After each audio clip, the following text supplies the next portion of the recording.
All right, everyone. So this is a supplemental lecture. This is not a lecture from the textbook. This is just based on some of the results of some of the sentence translations that I've been getting. This is something we have not done, and I really relied on Mounts in his workbook to help kind of flesh this out. But what I want to do is we're just going to do one sentence in this lecture. Um, and we're going to go through the steps that I go through to translate a Greek sentence. And this is the sentence you see on the screen here that we are going to translate. Ha logos, krine, auton, ente, eskate, hemera. Some of those words you probably recognize, but I want to go through this and show you exactly how I translate every Greek sentence. I do this every time, even though I've been, dealing with Greek for a really long time. This is still how I do it. But let me just give you some tips to kind of give you a head start. So, what you want to do when you're translating sentences to make sure you get your sentence correct, you want to take one word at a time. Every single word, you want to parse that word. So vocabulary is important. You want to recognize the words, right? And that's good and that's helpful. And 25 years from now, if you don't take any more Greek, learning those vocabulary words is really going to help you in your teaching and things like that. Because you don't typically dig too deep into parsing. You can, sometimes you do, especially with the verbs. When it helps to really bring out the meaning in a text. But learning those vocabulary words over the long term is really kind of what you're after. But in this course, you have to translate sentences because translating sentences is how you actually translate Greek. And so with every word, you're going to have to parse it. So those paradigm charts that I tell you to memorize, you need to run through those paradigm charts every time you do a sentence translation. In fact, what I would do if I were you is I would start working back through some of the sentences early, from chapter 4, 5, 6. I don't know, well, not four, but like chapter 7, 8, 9, 10. Go through some of those sentences and take the paradigms.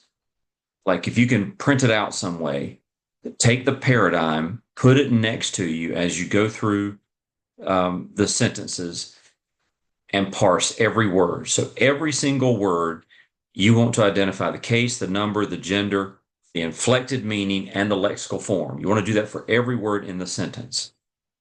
But you also, number two, want to pay attention to clauses. You want to group natural things together. So two and three kind of go together here.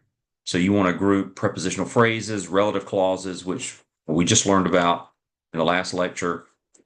If you see a definite article, you want to make sure you put it with the noun it modifies. So even though you're going to go through each individual word, if you see, like in the sentence that we're going to be looking at, there's a couple of definite articles that go with a noun, then you're going to kind of translate those together.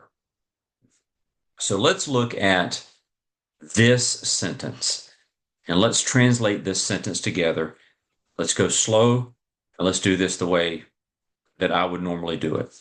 So the first thing we're going to do is we're going to try to identify the subject. May or may not be the first word in the sentence. We lucked out here, it's the first word in the sentence. But you want to identify the subject, which in most sentences is a nominative noun.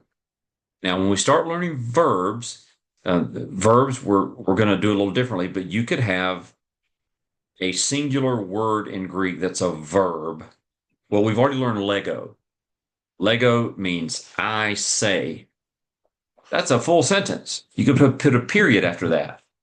So if you were to parse that sentence, which you're not going to find just that word, but let's just say I say is a sentence, or I go, or I stay, or whatever. Then obviously you would not have a noun But in most of your sentences, you're going to have a noun that is in the nominative case. And the subject, if there's a noun, is always going to be in the nominative case. But you want to fully parse it. So when you look across this sentence, you're looking for a noun in the nominative case. Well, the only noun in the nominative case in this sentence is logos. It has a definite article, so we're going to translate the definite article and the noun together. So ho logos means the word. It is nominative, singular, masculine. It means the word from logos. That's a softball. Teed that one up for you. You should hit that out of the park. So we've fully translated the first word in the sentence as the word. Now we just move to the next word. Now, you haven't learned this yet. We start verbs in the next section. I think we probably start with present active indicative. But I recognize that this word is a verb. But you're going to parse each word together. So the next word in the sentence is koine. Now, it may not be the next word in the translation because, Greek can mix the words up. It just so happens this is a softball, so we're starting with something easy. Now, you don't know this because you haven't learned this word, and you haven't learned how to parse this word, but when you get to it, you'll know that koine is future active indicative. It is third person singular. He, she, or it will judge from kreno. Now, which one of those are we going to use? Are we going to use he, she, or it will judge? Well, we're going to use it will judge because logos is not a person. It is theologically, but just stay with me, right? It's not Mark or Sam or the man or the woman, right? So we're going to translate koine, it will judge. So it's future active indicative. So if something's going to happen in the future, future active indicative, third person singular, it will judge from kreno. That's the second word in the sentence. We're going to do this for every word. All right, let's go to the next one. Here's one you've already learned. Auton. So if you're doing your workbook sentences, you look back to this chapter so that you make sure you get it correct. And you find that this is an accusative, singular, masculine. It is translated him, and the lexical form is autos. So I know that in the sentence, I'm going to translate this word him. So far, I've got the word, it will judge, him. All right, let's go to the next word. This is one of your vocabulary words. It's a preposition. En. It's a preposition that means in, on, or among. So now you've come to a word that has multiple potential translations. So now you have to decide, based on what little bit of information that you have, according to context, which of those are you going to use? So far in the sentence, we've got the word, it will judge, him, among, on, or in. Well, we don't want to jump too far ahead, but it's probably in. But if you don't know, then you just parking lot this one until you get some more context that will tell you how to translate it. But you want to go ahead, you want to be writing this on a piece of paper. Like all the stuff that I put on these slides here, you want to put that on a piece of paper. Like if you're translating sentences for me, I don't really want to see how the sausage is made. I don't want to see all of your work. It's not a math problem. I don't want to see all your work on the test. I'd rather you have a piece of scratch paper over here that you're working through it, and you can kind of maybe show me some of it, but I don't want to see how the sausage is made. I don't want you to put chicken scratch. I don't want you to put notes on your test. I just want to know that you're going through this. So we're just going to parking lot this for a minute, and we're not going to translate it, but we know that it is a preposition, and we know that in this sentence, this word is going to be translated either in, on, or among. All right, let's go to the next word. Here we go, right here. So now we've got a definite article, and we've got a word that matches that definite article. Hey, escate. So we're going to translate those together because we know te is the definite article, the. So really, we just have to translate escate. So this is a phrase that includes a definite article. Translate them together. I'm not going to go through all the rules. You've learned this, but this is one of those. It's one of those issues that out of all the things you have to remember, you probably didn't focus on. But escate is an articular attributive adjective. That is section 9.11. If you want to go back and just kind of refresh yourself on what that means. But that is an articular attributive adjective. When we parse it, it is a dative singular feminine. It means last. Actually, normally, you would say to last, but just stay with me for a minute.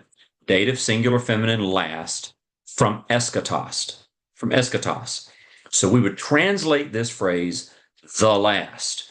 Now, because it's dative, your knee-jerk reaction is, well, shouldn't we translate it the to last or something else? You haven't learned this rule yet. There's a rule that applies. It says when a word that represents time is in the dative, you drop the to. So it almost takes on the accusative case. That's just one of those rules you have to remember. But here again, even if you didn't know that rule, but you've learned your paradigm and you see that eta with a subscript underneath, that's dative. And even though you know that in the dative, you usually put you put to whatever in front of it. If it doesn't make sense in the sentence in English, then instinctively you're going to want to drop it. But there is a rule that applies. So we're going to translate te escate as the last, right? So far, let's just go back through it. I know I'm being meticulous, but we've identified ha logos, the word. It will judge. Him. I think we're safe to say this is in because here we've got the last. Probably wouldn't be among the last or on the last because you probably know where it's going because you probably already jumped ahead and you can see hey Mara there. We're just going to go ahead and go public with this, that it's going to be the word in. We're going to translate that in. In the last. Now we're going to parse the very last word. The last word is hemera. You can see that te, escate, hemera are all in the dative case. That phrase goes together. In normal circumstances, I would tell you to try to translate that phrase together. But since this is a short sentence, I'm trying to be a little more meticulous with it. So let's parse hemera. Hemera is dative, singular, feminine. It means today, not today, but today. But because of that rule, we're dealing with time. We're going to drop the to. We're just going to translate it day. And it is from hemera. Hemera without the iota subscript. So we are going to take all of those individual word translations. You're going to write them down. Here's what we've come up with. Oh, where'd it go? Here's our sentence. Ha logos, krene, alton, ente, escate, hemera. The word, it will judge him in the last day. And when you get to verbs, you're going to see that you'll be able to drop the it. You can keep it if you want to, but English, you're going to drop it. So we would translate that sentence.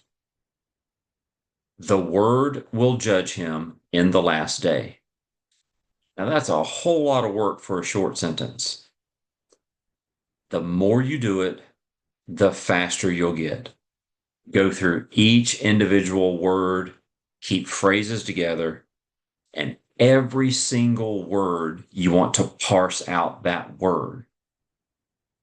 The reason you do that is because when you get to the end, and you may have a bunch of words and phrases that may not make a lot of sense in the order that you're parsing them, but what you're going to be able to do is you're going to be able to identify which word is the subject, the verb. You're going to be able to go through it. Right? You're going to be able to put the sentence together. That's a short sentence, but that's how you translate sentences in Greek.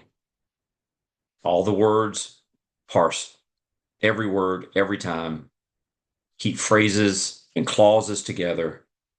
And this way, if you see a sentence that's 25 words long, and instead of having a small heart attack, you're just going to start with the first word. You're going to start translating. And when you see a nominative, you're going to say, okay, that's probably the subject. So you're going to maybe put an asterisk next to it, whatever. You're going to just keep plugging away until you get all the words translated. Don't worry about putting the sentence together until you've gotten all the words translated. Then you start putting the sentences together because you're going to translate the phrases together, right? So you keep those together. We know that we're going to keep the last day together. We're going to keep it will judge together. We're going to keep the word together, right? So it makes the sentence a little easier to put together. So I hope that helps. Hopefully this will speed you up a little bit, but don't focus on how quickly you get something done at this point. Just focus on getting it right. And you do that by aiming small and missing small. So you aim for individual words. And when you aim for individual words, instead of trying to just look at the whole sentence and translate it, then you'll see that your accuracy rate will go up significantly. And for tests and quizzes, the key to this is to memorize those paradigms. Vocabulary words and paradigms. That is the bread and butter of Greek. Hope this helps. I will see you next time. I will stop sharing and I'm going to go watch TV.